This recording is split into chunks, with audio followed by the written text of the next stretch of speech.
Hello बच्चों, कैसे हो आप सब। आशा करते हैं आप लोग सब अच्छे होंगे। लॉकडाउन है तो आप लोग पालन भी कर रहे होंगे और घर पे पढ़ाई भी कर रहे होंगे। तो प्रीवियस क्लास में हम लोग एक प्रीवियस पार्ट में हम लोग पढ़ रखे हैं मोशन के इंट्रोडक्शन को, और हम लोगों ने देखा था स्पीड टाइम वेलोसिटी क्या है। वेलोसिटी तक हम लोग देख रखे थे। हम लोगों ने बहुत सारे मोशन की डिफिनीशन पढ़े थे, मैकेनिक्स को जाने थे, काइनेमेटिक्स को जाने थे, डायनामिक्स को जाने थे प्रीवियस वीडियो में। इस वीडियो में हम लोग ग्राफ ऑफ मोशन को देखेंगे, जो क्लास 9th में टोटल इम्पॉर्टेंट ग्राफ्स हैं, और कुछ क्वेश्चंस देखेंगे और एक्सेलरेशन को समझेंगे। तो चलिए शुरू करते हैं। तो आज की क्लास में सबसे पहले हम लोग वेलोसिटी तक जान चुके थे, और ये भी बताया था कि वेलोसिटी जो होता है वो वेक्टर क्वांटिटी होता है, because velocity has magnitude as well as direction. So speed हम लोग नहीं इस्तेमाल करके क्या टर्म यूज करते हैं, वेलोसिटी, क्योंकि velocity is in the certain direction always, है ना। तो वेलोसिटी ज़्यादा सही होता है। तो हम लोगों ने देखा था वेलोसिटी तो वेलोसिटी जो कि दो तरह के होते हैं, एक इनिशियल और एक फाइनल। तो अगर मान लेते हैं कि वेलोसिटी जो होता है, हम लोग डिफिनेशन पढ़ते हैं speed in certain direction, that is called velocity. तो हम लोगों ने पिछले वीडियो में आप देख सकते हैं, अगर इस वीडियो को नहीं देखे हो तो पिछले वीडियो को जाके सबसे पहले देखो, उसके बाद इस वाले पार्ट में आओ। ये दूसरा पार्ट चल रहा है, ठीक है, वेव मोशन का। तो velocity is defined as the speed in certain direction. तो इट हैज़ डायरेक्शन टू, है ना। स्पीड सर्टेन डायरेक्शन में होता है, जैसे 5 kilometre per hour towards north, तो कह सकते हैं ये वेलोसिटी हो गया, है ना। फॉर एग्जांपल, जैसे कि हम लोग एक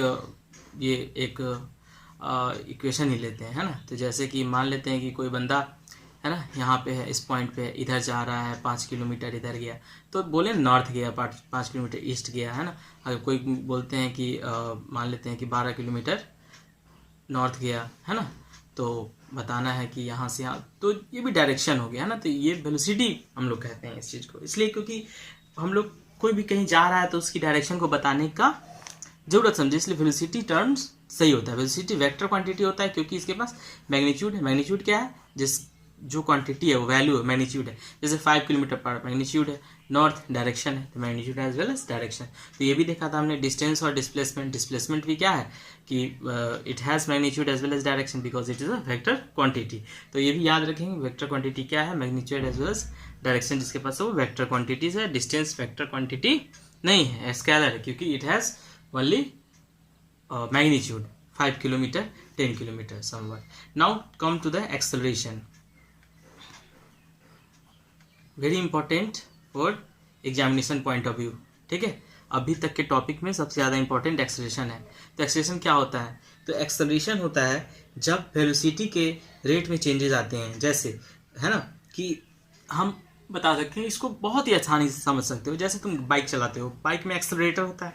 क्या होता है, जब तुम चलते रहते हो रोड पे, एनएच पे, चाहे कहीं भी, और तुम एक्सेलरेटर जैसे ही ऐसे मतलब आगे की ओर करते हो, ज़्यादा उसको एक्सलेट करते हो, तो गाड़ी अपने आप एक्सलेट होता है। एक्सलेट इट मीन्स दैट उसकी जो वेलोसिटी है उसमें चेंज आ रहा है, और वेलोसिटी में या फिर इंक्रीज करेगा या फिर डिक्रीज करेगा। एक्सलेटर को अगर ज़्यादा करोगे तो जो इनिशियल वेलोसिटी है उससे इंक्रीज होता जाएगा धीरे धीरे। 40 चल रहे हो तो 50 चलोगे, फिर 60, 70, 80, 90, 100 ऐसे चले जाओगे। फिर अगर एक्सलेटर छोड़ दोगे तो वेलोसिटी डिक्रीज होगा। लेकिन यहाँ भी क्या हो रहा है, एक्सेलरेशन में कहीं इंक्रीज हो रहा है और कहीं एक्सेलरेशन में डिक्रीज हो रहा है, ठीक है। बात समझ में आ रही है। तो एक्सेलरेशन का मतलब होता है कि पॉजिटिव एक्सेलरेशन हमेशा लेते हैं। जब एक्सेलरेशन में डिक्रीज आता है तो उसको हम लोग रिटार्डेशन बोलते हैं या फिर निगेटिव एक्सेलरेशन बोलते हैं। आप मेरी बात को समझ रहे हैं कि एक्सेलरेशन क्या होता है। एक्सेलरेशन होता है वेलोसिटी में चेंजेस, यानी कि rate of change of velocity is called acceleration. अगर आप चाहें तो इस चीज़ को लिख सकते हैं, और ये भी वेक्टर क्वांटिटी होता है। तो क्या होता है, rate of change of velocity, मतलब रेट क्या है, what is rate, rate is determined by time. जब रेट लगा दी किसी चीज में तो समझिए टाइम के रिस्पेक्ट में हम चेंज कर रहे हैं। The rate of change of velocity, मान लेते हैं ये गाड़ी था हमारा, ठीक है। अब देखो बहुत अच्छे से समझा रहे हैं, ये बाइक है, मान लेते हैं यहाँ पे कोई आदमी है, ये ए पॉइंट से बी पॉइंट तक जा रहा है। लेट से ये बी पॉइंट है और ये ए पॉइंट है, ये यहाँ पे पहुंचा, ठीक है। तो इसकी इनिशियल वेलोसिटी कुछ चल रहा होगा, 0 हो, 5 हो, 10 हो, कुछ भी इनिशियल वेलोसिटी इसका होगा। तो इनिशियल वेलोसिटी को कैसे रिप्रेजेंट करते हैं, यू से रिप्रेजेंट करते हैं। और ये जब यहाँ पहुंचा होगा तो फाइनल वेलोसिटी v होगा, तो v मीटर पर सेकेंड, और इसका u मीटर पर सेकेंड।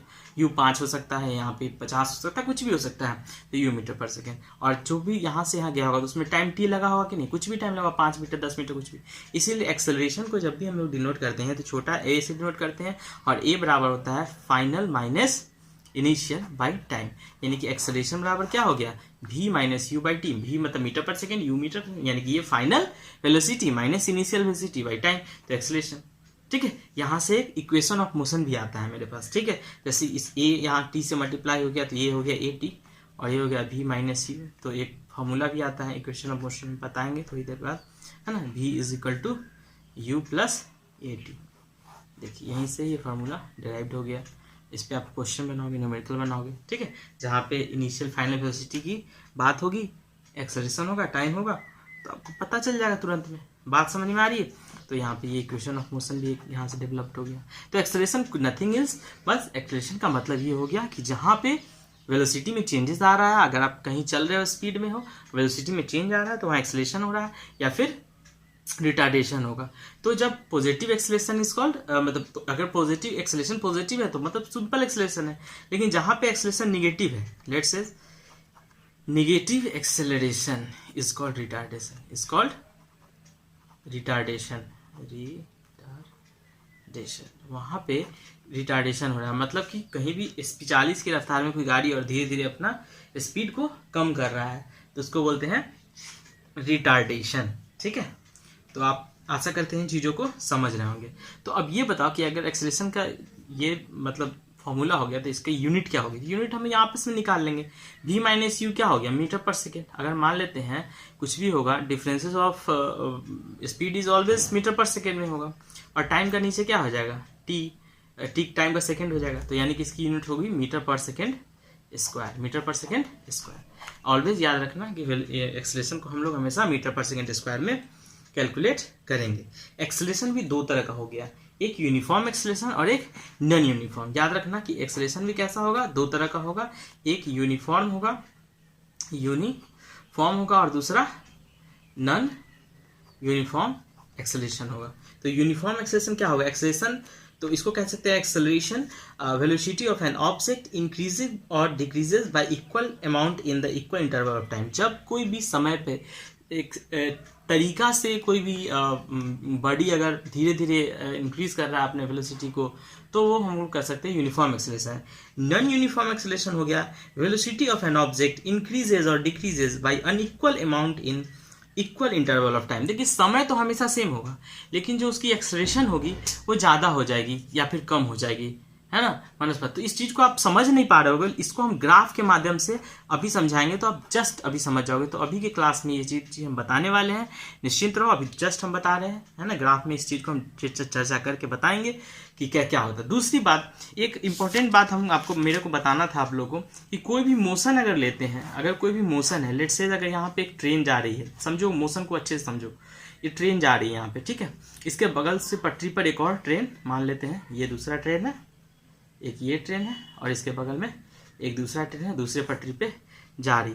तो आप समझो कि अगर ये ट्रेन अगर 40 के रफ्तार में जा रही है, इधर साइड मानते ईस्ट साइड जा रही है, और ये भी ट्रेन 40 के रफ्तार में उसके बगल में ही जा रही है ईस्ट साइड, तो बताओ कि यहाँ का जो आदमी था और इस ट्रेन पर आदमी इस वाले आदमी को एकदम देख सकता है, और यानी कि इसके रिस्पेक्ट में ये आदमी क्या है, रेस्ट में। बात को समझो, रेस्ट में क्यों, क्योंकि रेफरेंस पॉइंट एक बहुत ही इंपॉर्टेंट टर्म है, रेफरेंस पॉइंट या फिर पॉइंट ऑफ रेफरेंस। क्योंकि बिना रेफरेंस पॉइंट के आप मोशन को कैलकुलेट नहीं कर सकते हो, क्योंकि पृथ्वी में एवरीथिंग अभी रिवॉल्व हो रहा है। जैसे पृथ्वी रिवॉल्व हो रही है, मून रिवॉल्व हो रहा है, मतलब आदमी चल रहा है, कुछ भी चल रहा है। अगर किसी न किसी चीज़ को अगर रेस्ट में नहीं डालते हो तो एवरीथिंग मतलब एक तरह से मोशन में है, या फिर कुछ मान लो तो रेस्ट में हो। यानी कि किसी भी बॉडी को रेस्ट में या मोशन में मानने के लिए आपको रेफरेंस पॉइंट का लेना अनिवार्य है। सपोज करो कि ये आदमी मोशन में है, ये आदमी अगर ए आदमी इसमें बैठा हुआ है और इस ट्रेन में बी आदमी बैठा हुआ है, और यहाँ पे प्लेटफॉर्म पे एक आदमी सी बैठा हुआ है। जरा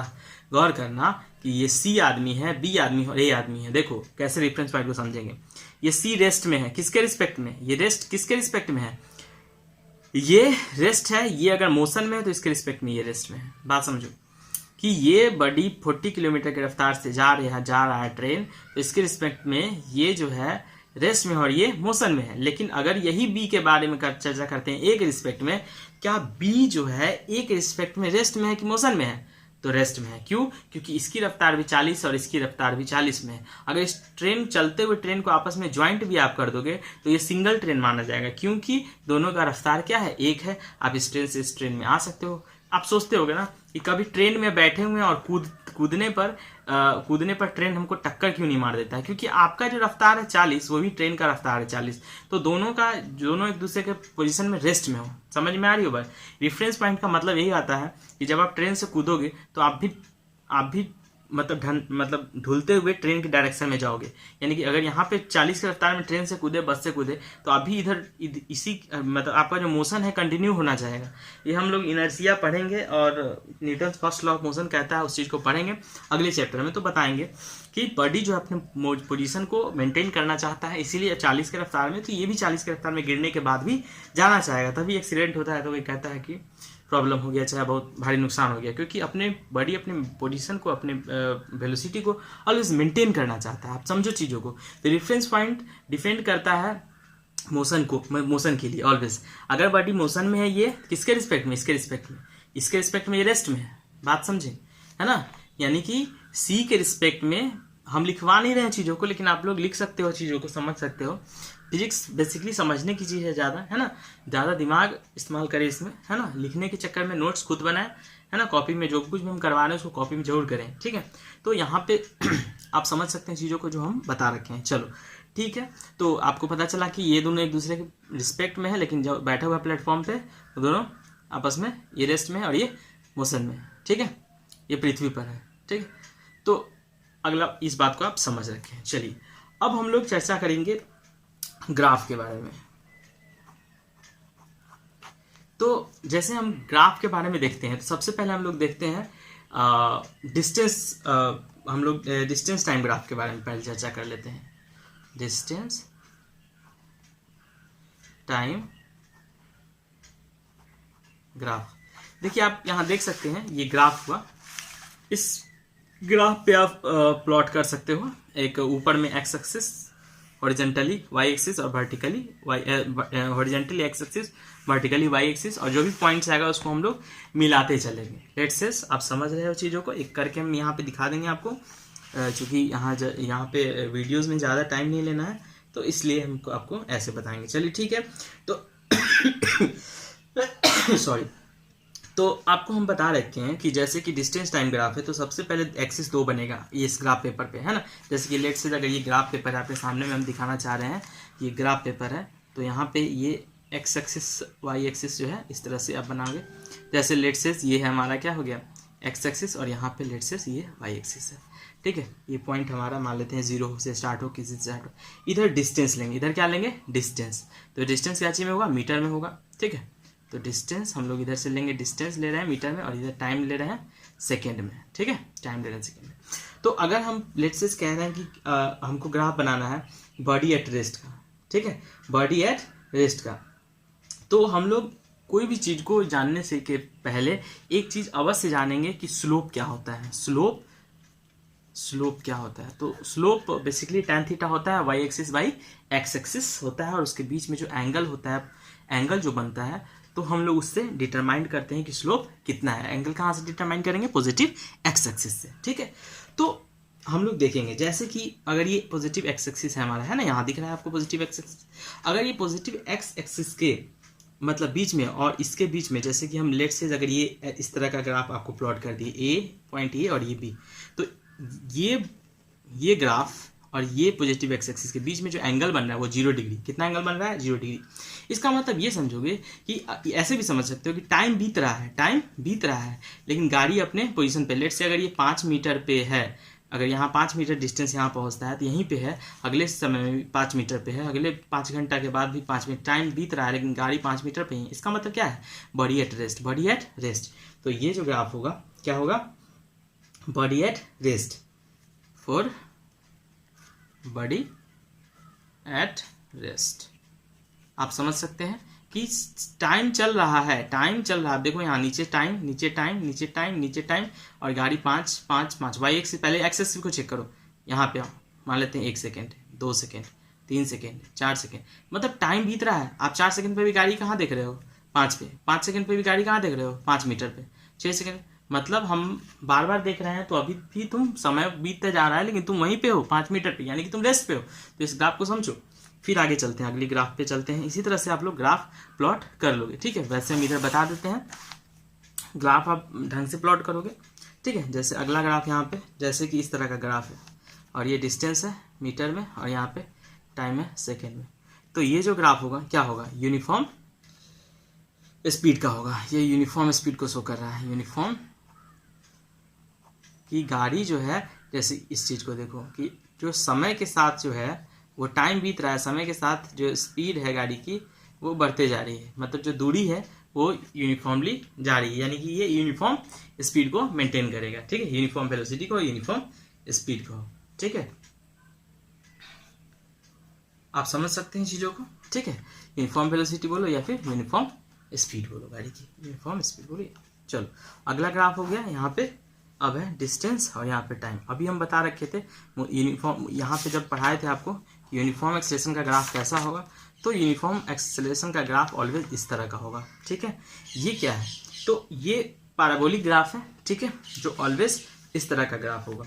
हो सकता है बॉडी की इनिशियल वेलोसिटी 0 ना होगी, तो हम लोग यहाँ से शुरू कर देंगे, लेकिन बॉडी की इनिशियल वेलोसिटी अगर 0 है तो ये इसको कह सकते हैं यूनिफॉर्म एक्सेलरेशन, ठीक है। डिस्टेंस टाइम ग्राफ में या फिर एसटी ग्राफ बोल दो इसको, है ना। डिस्टेंस टाइम ग्राफ में और एसटी ग्राफ में यूनिफॉर्म मोशन का ग्राफ ऐसा ही होता है। बात समझ में आ रहा है, ठीक है। अगर यूनिफॉर्म, हम लोग जानना चाह रहे हैं कि यूनिफॉर्म रिटार्डेशन का ग्राफ कैसा होगा, ठीक है ना, कि कैसे अगर कोई भी बॉडी जो है सो अगर मान लेते हैं कि अपने मतलब कि स्पीड को समय के साथ जो है सो घटाते रहेगी, है ना, जैसे कि यहाँ पे हम लोग देख रखे थे कि लेकिन यूनिफॉर्मली घटाएगी, तो ग्राफ कैसा होगा, ऐसा।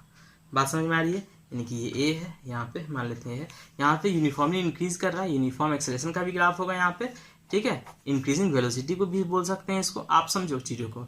यूनिफॉर्म एक्सेलरेशन, वेलोसिटी इंक्रीज कर रहा है, यूनिफॉर्म हमेशा एक्सेलरेशन क्या होगा, यूनिफॉर्म होगा। ये बहुत ही इंपॉर्टेंट ग्राफ है, ध्यान में रखना, एग्जाम में पूछेगा हमेशा। यहाँ पे क्या है, यूनिफॉर्म मतलब कह सकते हो जबकि for decreasing speed down motion, ठीक है। जब बॉडी की स्पीड जब डिक्रीज करेगी तब का ये ग्राफ है, ठीक है। Slope of graph is decreasing with time, तो यहाँ पे स्लोप क्या हो रहा है, डिक्रीज कर रहा है। आप कैसे स्लोप को चेक करोगे, यहाँ से देखो, पॉजिटिव से थीटा देखो, यहाँ से थीटा बढ़ा, यहाँ से थीटा वैल्यू और बढ़ा, मान लो थीटा 1 है, ये थीटा 2 है, यहाँ पे देखो थीटा बढ़ रहा है, थीटा 3, तो यहाँ पे क्या दिख रहा है, theta 1 is less than theta 2 is less than theta 3, मतलब यहाँ थीटा अगर बढ़ रहा है पॉजिटिवली, तो आप कह सकते हो कि मतलब फाइनली 90 पे चला गया, तो यहाँ पे इंक्रीज हो रहा है। क्या इंक्रीज हो रहा है, मोशन इंक्रीज हो रहा है। अब देखो, अब जैसे यहाँ पे है देखो, तो यहाँ का कैसे चेक करोगे, यहाँ से चेक करोगे, थीटा 1, फिर यहाँ से देखो यहाँ पे आएगा पॉजिटिव एक्स एक्सिस लेना है, थीटा 2, फिर यहाँ से देखो। ये सब चीज़ अगर नहीं समझ में आ रहा तो फिर हम समझाएंगे अगले क्लास में इत्यादि। मतलब यहाँ पे क्या था, थीटा 1 बड़ा था थीटा 2 से, थीटा 2 बड़ा था थीटा 3 से, मतलब क्या डिक्रीज हो रहा है, ये बड़ा इससे, ये बड़ा इससे, मतलब डिक्रीजिंग ऑर्डर में है। तो यहाँ पे क्या हो रहा है कि अगर स्लोप अगर डिक्रीज कर रहा है तो यानी कि आपका रिटार्डेशन हो रहा है, आपका जो है सो बॉडी मतलब मोशन जो स्पीड है वो क्या कर रही है, घट रही है ना बॉडी की। तो व्हेन, तो यहाँ पे क्या हो गया, slope of graph is decreasing with time. इसका मतलब है कि फॉर मतलब डिसलेरेशन बोल सकते हो या रिटार्डेशन बोल सकते हो और स्पीडिंग डाउन भी बोल सकते हो, ठीक है। अब हम लोग चलेंगे बेसिकली वेलोसिटी टाइम ग्राफ को। किसको देखेंगे, वेलोसिटी टाइम ग्राफ। तो वेलोसिटी टाइम ग्राफ में सबसे पहले अगर हम इस तरह का देखते हैं, ये वेलोसिटी है और ये टाइम है, अगर इस तरह का ग्राफ है तो इसका मतलब ये समझेंगे कि अगर ये 5 मीटर पर सेकेंड अगर एक टाइम है, लेट से ऑलवेज, यानी कि अगर आप गाड़ी पे चल रहे हो तो आपकी स्पीड टाइम बीतती जा रही है और आपका स्पीड एक, यानी कि कांस्टेंट स्पीड होगी। आपका स्पीड क्या है, कांस्टेंट है। ये हम 5 मीटर प्रति घंटा के रफ्तार से ऑलवेज चल रहे हैं, मान लेते हैं 50 है तो 50 किलोमीटर प्रति घंटा के रफ्तार से आप चलते जा रहे हो।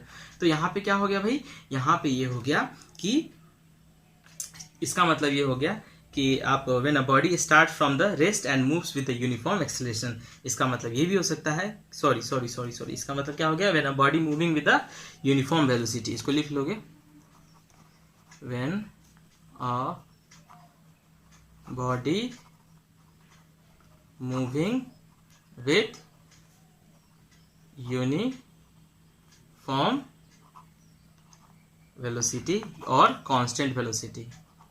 कांस्टेंट क्यों? क्योंकि जो मतलब 50 मीटर, कोई भी चीज अगर 50 मीटर प्रति सेकंड से जा रहा है तो जो यहाँ पे है वो यहाँ पे समय बीतने के साथ वो चीज हमेशा ऑलवेज क्या है, एक जैसा है। यानी कि ये रिपीटेशन नहीं करेंगे, हम करके बता दे रहे हैं, लेकिन आप लोग ऐसा नहीं करेंगे। चलिए ठीक है, अब हम लोग चलेंगे तो यूनिफॉर्म एक्सेलरेशन का ग्राफ देखेंगे। When the body starts from the rest and moves with the uniform acceleration. देखो जब बॉडी रेस्ट से स्टार्ट होगा और यूनिफॉर्म एक्सेलरेशन से मूव करेगा तो ये यूनिफॉर्म एक्सेलरेशन का ग्राफ है। यानी कि जैसे आप देख सकते हो, सोच के देखो, यहाँ पे वैल्यू पुट करो आप। यहाँ पे टाइम मान लेते हैं 5 सेकेंड है, ठीक है, आप 10 मीटर पर सेकेंड की रफ्तार से थे। अब जैसे ही आपका 10 सेकेंड हुआ तो आपका कितना हो गया, 20 मीटर पर सेकेंड हो गया। फिर यहाँ पे जो है सो 15 सेकेंड हुआ तो आपका 30 मीटर पर सेकेंड हो गया। समझे? ग्राफ पे करके आप देखोगे, आप चीज ज्यादा अच्छा है, समझ में आएगा।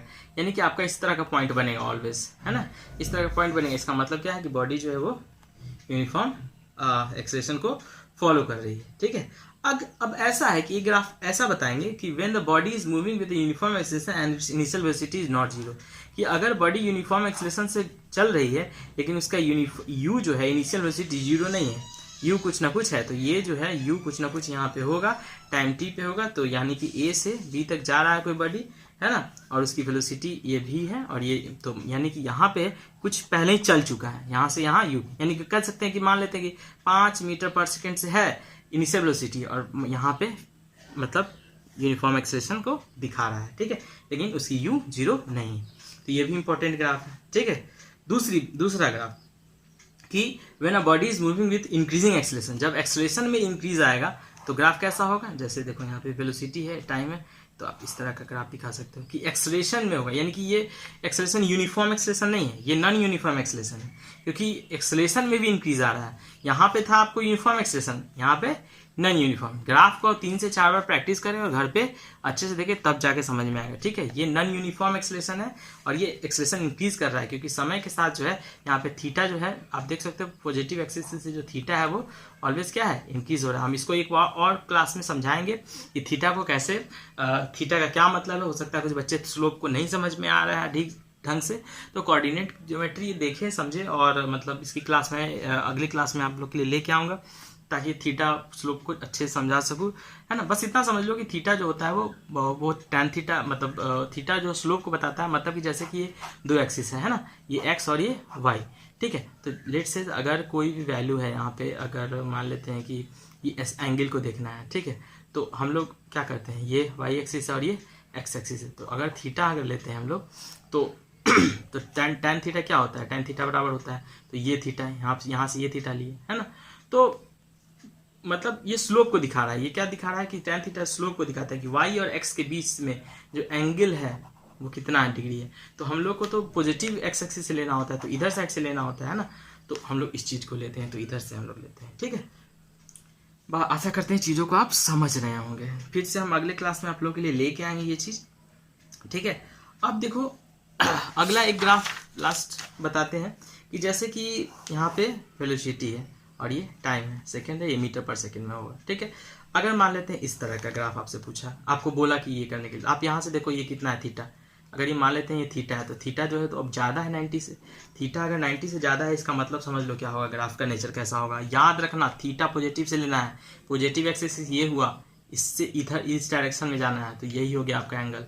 तो अगर थीटा अगर 90 से ज़्यादा है, इसका मतलब है कि आपका ग्राफ जो मतलब जो ये हो रहा है वो डिक्रीज हो रहा है। When a body is moving with uniform retardation and it's initial velocity is not zero, इसका इनिशियल वेलोसिटी कहाँ है, यहाँ पे है, यहाँ जीरो पे है नहीं, ऊपर से आ रहा है। मतलब ये ऊपर से आ नहीं रहा है एक्चुअली, मतलब कि अगर ये 40 किलोमीटर पर आवर के रफ्तार से चल रहा है और धीरे धीरे 40 के बाद 30 आया, 30 के बाद 20 आया, 20 के बाद 10 आया, अपना धीरे धीरे एक्सेलरेशन आप कम किए, तो मतलब कि यहाँ पे इस निगेटिव एक्सेलरेशन लेकिन यूनिफॉर्म है, क्योंकि स्ट्रेट लाइन है। अगर स्ट्रेट लाइन है तो वहां पे क्या है, यूनिफॉर्म रिटार्डेशन है। किसके केस में, वेलोसिटी और टाइम के केस में। आशा करते हैं आप चीज़ों को अच्छे से समझ रहे हैं। जहाँ पे थीटा जो है वो 90 से क्या होगा, ज़्यादा होगा, वहाँ पे मतलब रिटार्डेशन ही होगा, नेगेटिव एक्सप्रेशन ही होगा। आप समझ सकते हैं चीज़ों को, ठीक है।